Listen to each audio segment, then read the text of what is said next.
Hi, and welcome to another 5 Minutes with Harold Feld, where we try to make really insanely boring, wonky stuff slightly less boring because this stuff is important. I've got here something that most folks will recognize, and once I turn it on there, it's the ever popular iPhone. And I've got my phone, which is not nearly so cool. This is, in fact, a Samsung running the Microsoft operating system. It's not working very well, no surprise. Okay, this is running the Microsoft mobile operating system on a Samsung phone. So yes, I'm a Mac, I'm a PC. But those aren't the only differences between these two phones. This phone, as everybody knows, you can only get on the AT&T network. This phone, even though you can buy other Samsungs for other networks, is stuck on the Verizon network. Now, it happens that I like the Verizon wireless network, but suppose I wanted to change this phone and I wanted to take it with me because, I've got all kinds of interesting stuff. Or, let's say I even would rather have a much cooler iPhone without having to go and buy another contract to get another network. I can't. And it's not just because Apple and AT&T got together and engaged in this commercial marketplace transaction and blah, blah, blah, blah. No. The problem is that we let wireless carriers do what we never let wireline carriers do, which is they get to control what device connects to the network. If this were laptops rather than mobile devices, and my Verizon Fios system said, you can only use a Microsoft operating system computer, and in fact, we'll only let you use really Dells or maybe certain models of HP. And AT&T had an exclusive deal for their DSL service, which was the only service on which you could use an Apple operating system. People would go crazy. But because we've always grown up with the wireless world being controlled by the wireless carriers, we just accept this for these two devices. Fortunately, people are becoming a lot less accepting of this as these two devices become much more like laptops and much less like princess phones.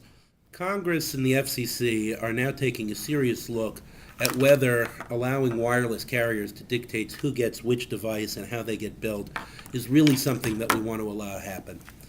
The Senate has had two hearings, one in the judiciary under its antitrust jurisdiction, one in the Commerce Committee. The FCC has a number of proceedings that are keyed up to take a look at this. The problem is that whatever justification there may have been back in the early days for letting wireless carriers control what kind of phones connect to their network, they've all disappeared. Number one, it raises the costs of these things significantly to all of us. Exclusive deals are always a problem, and there's no competition between these two types of phone. Yes, for Verizon, I can choose between this or the special kind of Verizon BlackBerry that they license to Verizon, or a couple of dozen different kinds of Verizon-specific phones. But if I want to drive competition between these two devices, like we do in the laptop world, I can't do that because this one is only for the AT&T network right now. Item number two that's a real problem here is it doesn't just cause real competition problems in the handset market. It causes a number of people to have to do without in terms of getting the sophisticated devices.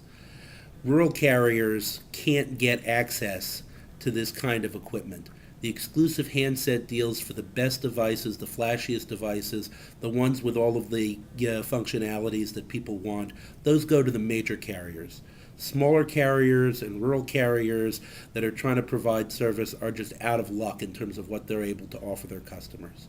So allowing these kinds of exclusivities is not only messing up competition in the handset market, it's messing up competition in the wireless market, and it's probably keeping about 15-20% of people who are subscribed to wireless networks from getting any kind of decent phone at all. The bottom line here is we don't have to live in a world where what network you're on determines whether you're a Mac or whether you're a PC. The bottom line is this is a policy choice.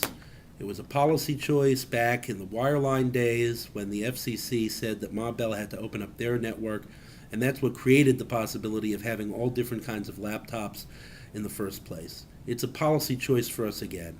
Congress or the FCC needs to act to open up the networks so that just because I decide that I like Verizon's wireless coverage, I'm not stuck with only the phones that Verizon wants to give me, especially when I'd rather have the cooler one.